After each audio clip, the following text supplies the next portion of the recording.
গতকালকের ভূমিকম্পের পর আজকে সন্ধ্যায় আসলে ঢাকায় একটা ভূমিকম্প হয়েছে, ঢাকা সহ আশেপাশে এলাকাতে।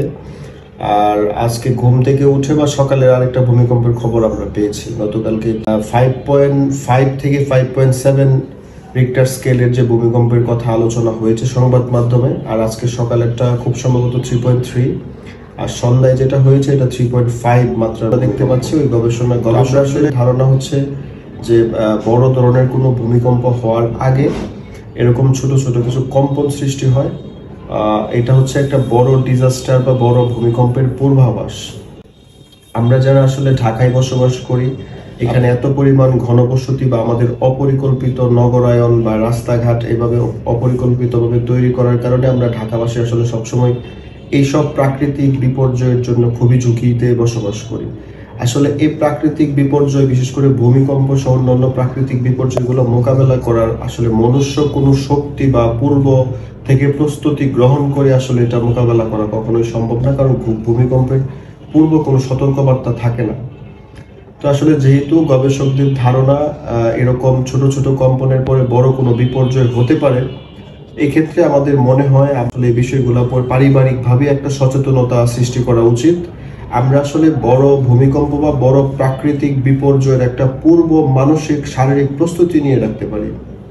আপনারা আপনাদের পরিবারকে কিভাবে সুরক্ষিত রাখবেন এটা আসলে একান্তই আপনার পারিবারিক পরিকল্পনা। তবে মানসিক প্রস্তুতিটা আসলে এরকম হওয়া উচিত যে বড় কোনো বিপর্যয় হলে আমরা যাতে আতঙ্কিত বা ট্রমাটাইজ না হয়ে যায়, ওই বিপর্যয়টা যাতে আমরা প্রাথমিকভাবে ফেস করতে পারি।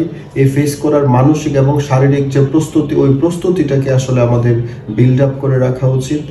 আর একটা বাসার মধ্যে বাসার কাঠামো অনুযায়ী যেসব সেফটি শেল্টার রাখা উচিত, নিরাপদ জায়গাগুলো তৈরি করা, ওইগুলো আসলে আমাদেরকেই মনে হয় একটা প্রস্তুতি নিয়ে রাখা উচিত। আমাদের একটা টেবিল, শক্ত টেবিল বা একটা শক্ত উঁচু কোনো জায়গা যেখানে আসলে এরকম ভূমিকম্প হলে যারা বহুতল বিল্ডিং এ বসবাস করে নিচে যাওয়ার আগে যাতে প্রাথমিক শেল্টারটা নিতে পারেন।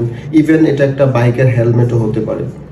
আর বিশেষ করে যাদের বাসায় ছোট বাবু আছে বা বয়স্ক মানুষ থাকেন, বাবা মা বা দাদু দাদি থাকেন, যাদের মুভমেন্ট করানোটা একটু ডিফিকাল্ট, তাদের ক্ষেত্রে সবসময় একটু অ্যালার্ট থাকাটাই উচিত আমি মনে করব। তারপরেও আপনারা এসব বিষয়ে আপনাদের পরিবারকে কিভাবে সুরক্ষিত রাখবেন এই পরিকল্পনাটা আপনাদের মধ্য থেকেই করতে হবে। এক একজনের পরিকল্পনা এক এক রকম হতে পারে। সর্বোপরি বিষয়টা হচ্ছে আমরা আসলে মানসিকভাবে একটা প্রস্তুতি নিয়ে রাখি আমাদের আসলে যেরকম একটা বিষয় ফেস করা লাগতে পারে। আর যদি ভূমিকম্প হয়ে যায় বা ওই সিচুয়েশনটা মেন্টালি শক্ত থেকে, আমি যারা বহুতলে বসবাস করে বিশেষ করে তাদেরকে বলবো যে আপনারা খুব সাবধানে সিঁড়ি ব্যবহার করবেন, লিফট তখন ইউজ না করাটাই ভালো। আর যদি লিফট বা সিঁড়ি কোথাও কোনোভাবেই নামতে না পারেন, তাহলে বাসার বিল্ডিং এ যে বিমগুলো থাকে বা পিলারগুলো থাকে, এই পিলার বা ভীমের নিচে একটা আশ্রয় গ্রহণ করার চেষ্টা করবেন, অথবা শক্ত কোনো টেবিল বা শক্ত কোনো পাটাতনের নিচে আপনারা একটা আশ্রয় গ্রহণ করার চেষ্টা করবেন। কিছুই যদি না পান, জাস্ট মাথাটা হোল্ড করে আপনার যেখানে আছেন ওই ফ্লোরেই বসে যাওয়ার চেষ্টা করবেন, মাথাটা হোল্ড করে, মাথাটা ঠেকে দিয়ে। আর সবচেয়ে বড় বিষয়টা হচ্ছে আসলে ভূমিকম্পের ক্ষতিগ্রস্ত হওয়া থেকে ভূমিকম্পের পরবর্তী প্রস্তুতি গ্রহণ করাটা আসলে আমাদের সামাজিক বা রাষ্ট্রীয়ভাবে খুবই বড় একটা দায়িত্ব।